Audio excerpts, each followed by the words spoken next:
Our next speaker is going to be addressing this issue that Florence Eid mentioned, young people being between 150 and 200 million in the region, and the kind of drivers and pressures that is putting, not just politically, but economically, on a number of countries in the area. So please welcome Sara Akbar from Kuwait Energy, who's going to talk to us about youth energy.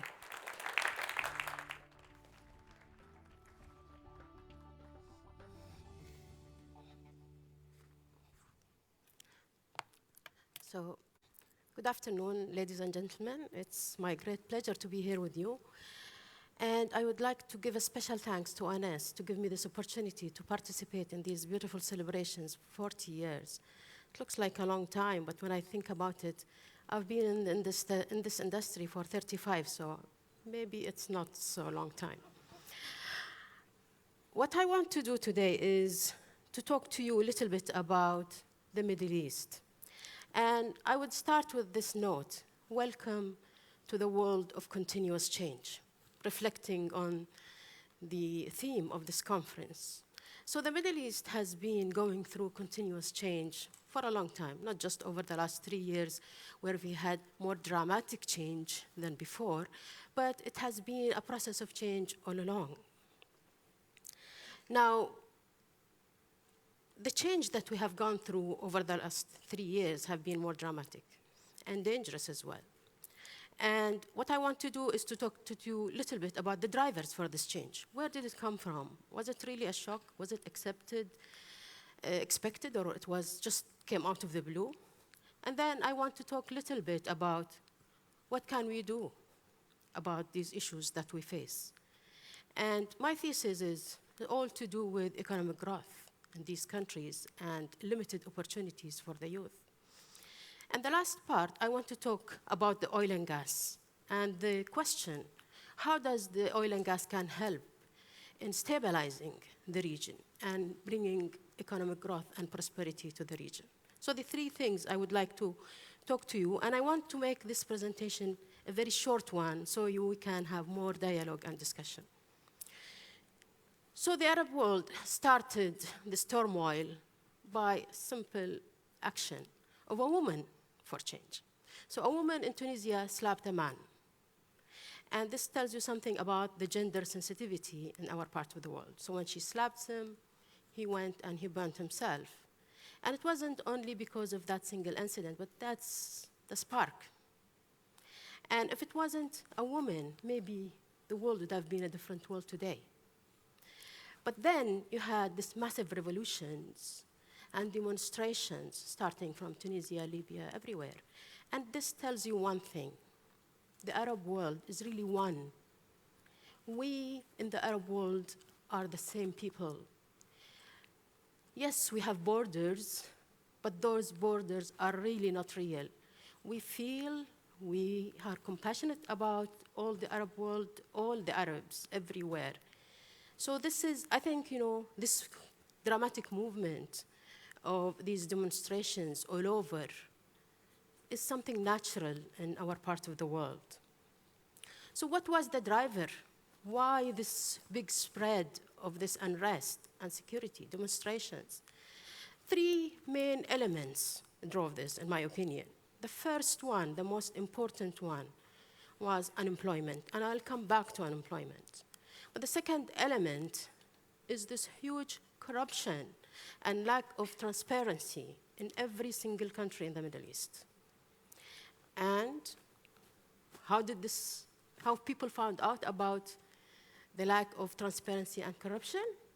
Thank you, WikiLeaks. Thank you, social media. Thank you, Facebook, Twitter.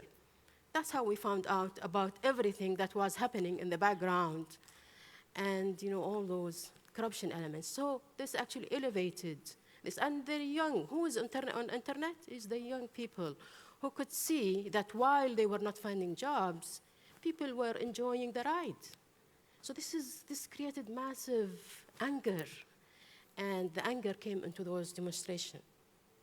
The third element, which was important, is the lack of freedom of speech and human rights. And you find this in every single Arab country, some more, some less. but you find it there. I mean, the most open society in freedom of speech, I think, is Lebanon and Kuwait.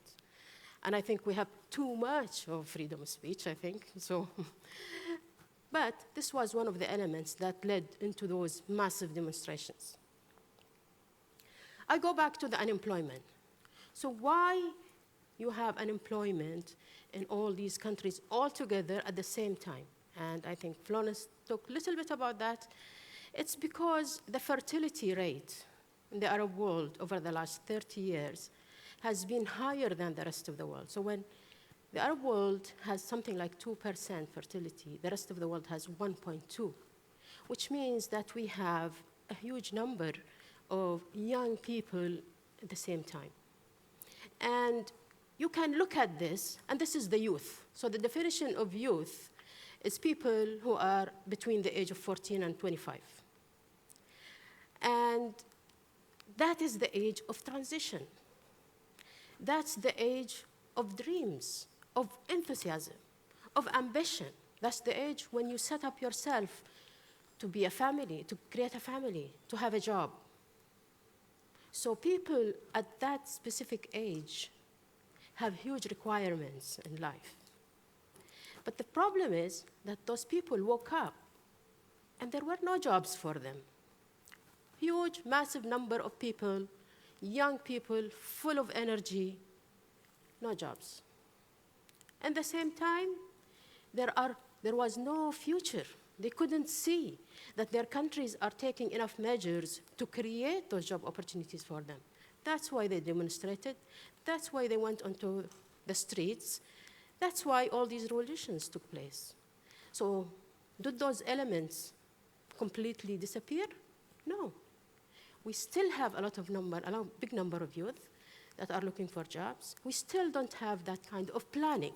So this phenomena is called youth bulge, when you have huge number of youth at the same time, which means you could look at it as an opportunity because this is a huge labor market, a very young labor market that you can put into work, that can create economic growth.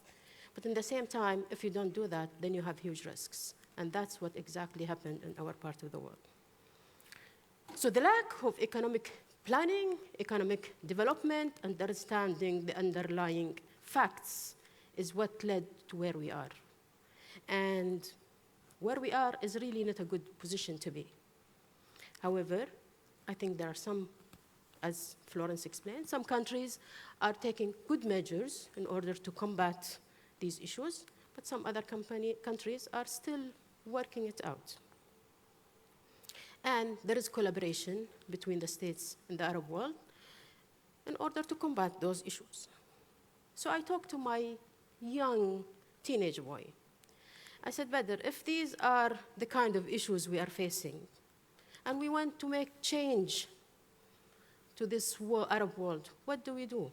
He said, Mom, and I loved his quote. He said, Mom, you use Gandhi's quote. I said, what's Gandhi's quote? He said, if you wanted to create change, you have to be the change. And to develop the world you want to create. So we have to make the change. We cannot wait until others do it for us. With that hint, I would like to move to why did we establish Kuwait Energy? I think Nisha didn't tell you that I co-founded this company, Kuwait Energy. And the reason we founded this company is exactly that. We saw a huge gap in our market. Bijan talked about the amount of resource that is under complete monopoly of all these national oil companies. We talked about ADNOC, Aramco, Kuwait Oil Company, these large companies that have monopoly over the resource. I just want to give a small example. The US today produce about 10 million barrels of oil, and Saudi produce about 10 million barrel oil. In the US, there is about 4 million people working in the industry. In Saudi, probably there are about 200,000. Is that right? When you have these massive unemployments everywhere in these countries? Saudi is one of the most efficient companies in the world, no doubts about that. And I think it's the same thing for Aramco, for ADNOC, and for KPC. But what do we want here? Do we want the most efficient company in the world to have control over the resource? Or we can have 100 companies that can develop this resource and create manpower and create job opportunities and create life for its citizens. This is the kind of thinking that is actually currently missing in the region. And that's why we said we want to be start of this change. Why don't we create this indigenous, independent oil and gas company that come to the region, take smaller fields, develop them, and hire nationals, hire people from every country that we work in, and make use of this resource to the benefit of the people and the community. And this was the whole philosophy of our company, and thanks God, we have been extremely successful. So 2005, we started Kuwait Energy, and today we produce about 26,000 barrels a day, mainly from Yemen, from Egypt, from Iraq, and from Oman. And what we want is to expand in this region and to produce more and to hire more people and create more job opportunities for the people. Now, just a hint, just going back to the overall picture of the oil and gas. Yesterday, on the same panel, someone, a couple of times actually I heard it, the days of easy oil are gone. What we have now is more challenging, more difficult, cost escalations, and so on. And this is true for most of the world, except for the Middle East. We have about 800 billion barrels of discovered reserves in the Middle East that needs to be developed. Where is this oil? It's under the monopoly of these national companies, national oil companies. And the development cost, Bijan referred to this, development and operating cost for these assets are very, very low. Nothing, peanuts compared to wherever you go, wherever else you go into the world. So the biggest competitive advantage the Middle East has against all international, everywhere else in the world, is this cost base. And this is the advantage that we should cling to and try to maximize to the best, because at the end of the day, if we think about competition, and if we think about long term, if we think about oil price, the last man standing in this business will be that with the lowest cost of operation, cost of development. And that will definitely be in the Middle East because of the nature of the reserves, the nature of the resource. So here we are, huge resource available for development that can actually provide life to a huge amount of people in the region. It needs change in policy, it needs thinking, it needs planning.